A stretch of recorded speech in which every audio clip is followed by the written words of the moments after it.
Okay, we're looking at section 1.1, Introduction to Periodic Functions, and we're going to be discovering or talking about how we can use mathematical models of real-world situations.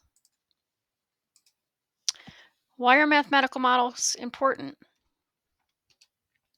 Well, people who apply mathematics do so because they want to be able to calculate values of a dependent variable for given values of the independent variable.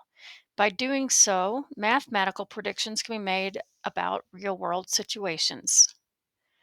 So, for example, the astronauts in the Apollo 13 lunar module had to fire retro rockets at just the right time and for just the right amount of time to be positioned so that they would return to Earth. Okay, the Apollo 13 lunar module is a real situation. Apollo 13, they made a movie about it, and engines became damaged in liftoff, and so they found themselves in a pretty bad situation. So there was a lot of math and a lot of tension involved in getting them back to Earth. The movie is really great to watch. But so, as we talk about being able to fire these retro rockets at just the right time for just the right amount of time, the scientists had to know what equations to use, expressing the position as a function of time. And when the right time came, the retro rockets are going to be fired.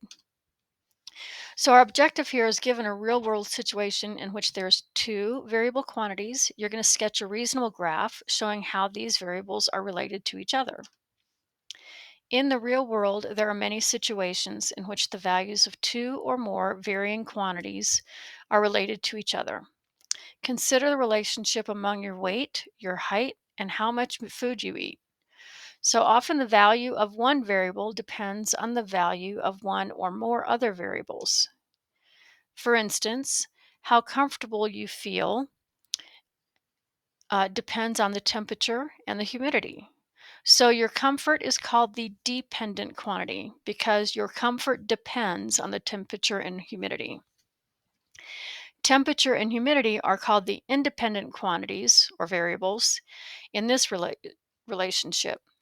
Since you can't change the weather by simply being more or less comfortable, it means the weather doesn't depend on whether you're more or less comfortable. Your comfort depends on the temperature and the humidity. For each situation that's given, we're going to sketch a reasonable graph showing how the dependent variable on the y-axis varies with the independent variable, which is on the x-axis. Label the axis with the appropriate quantity and provide some indication of scale for your representation of the situation. Scale could be as simple as high tide and low tide, for example. So marking a high point and a low point. Our first example, the winner of a $1 million lottery decides to give half of his winnings to charity each day. Model this situation as the amount of money depends on the number of days passed. So here we have a set of axes, and it's just the first quadrant values. We are dealing with positive values. What is a dependent quantity? We're going to label this on the y-axis. Well, our dependent quantity would be the amount of money because the amount of money depends on the number of days passed. And so we can get that from this last statement right here. The amount of money depends on the number of days passed. So we label our y-axis, the amount of money the winner has. And then what is the independent quantity? We'll label the x-axis. Well, the independent quantity is the number of days, since the amount of money depends on the number of days. So that's independent, and we'll label that on our x-axis. And then we'll sketch a reasonable graph that shows the relationship between the two quantities. So here I have some markings on the y-axis and the x-axis. And the blue marks, the highest one, represents the most amount of money the winner could have. And if this winner decides to give half his winnings to charity each day, then as he gives it away, the amount will decrease by a half each time. So that's what those blue marks represent. And the red marks just represent each individual day. So on the very first day, he wins the money and he has the entire $1 million. The second day, he gave away half. The third day, he gave away half. The fourth day, he gave away half, and the fifth, and the sixth, and it would continue on. Okay, so here's another example.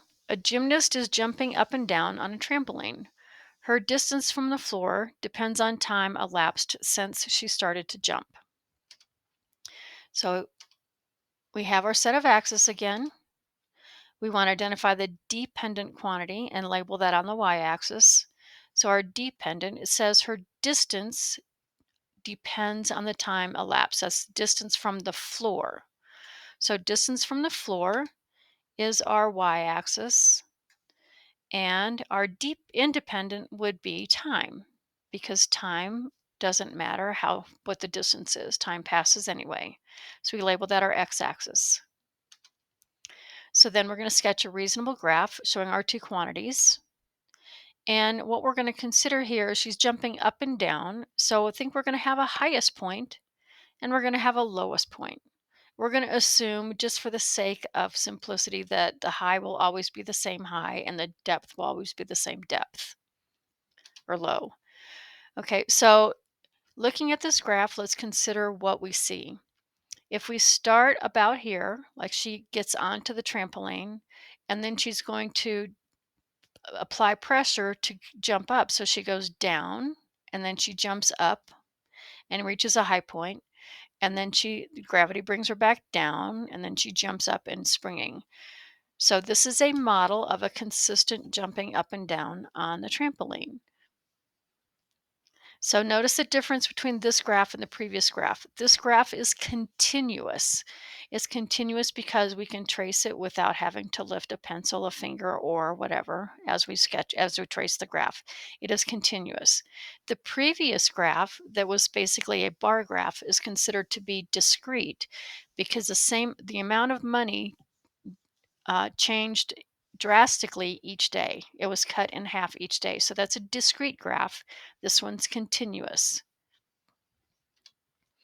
Okay, and so that last graph represented a periodic function. The periodic function that is continuous in the manner that we saw there is a sinusoidal function.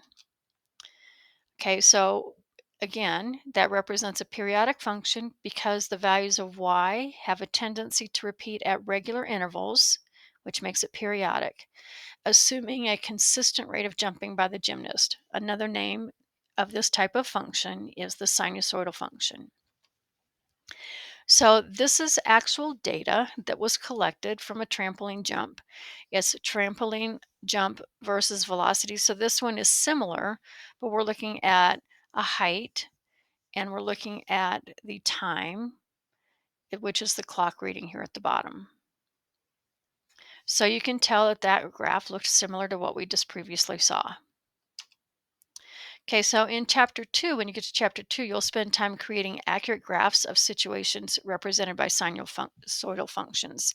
So when I said accurate graphs, not reasonable graphs, right now we're sketching reasonable graphs, but we'll get to the point where we can actually identify an equation and sketch the graph and use our calculators. Okay, so your first assignment for Introduction to Periodic Functions is to practice sketching reasonable graphs for different situations, like these two examples you just saw. You're going to identify the dependent and independent quantities in each situation and label the x and y axis. You'll consider how the values of y will depend on the values of x and then sketch that graph. Next, you will match given situations with the graph that best illustrates a given statement. Okay, then the second part of this assignment for section 1.1 is to be modeling a sinusoidal function. And we're going to look at a different one, the Ferris wheel problem. You're going to be given information. Information will be provided to sketch a reasonable graph. You'll identify key values that are given first, then sketch a sinusoidal function that illustrates the periodic nature of that situation.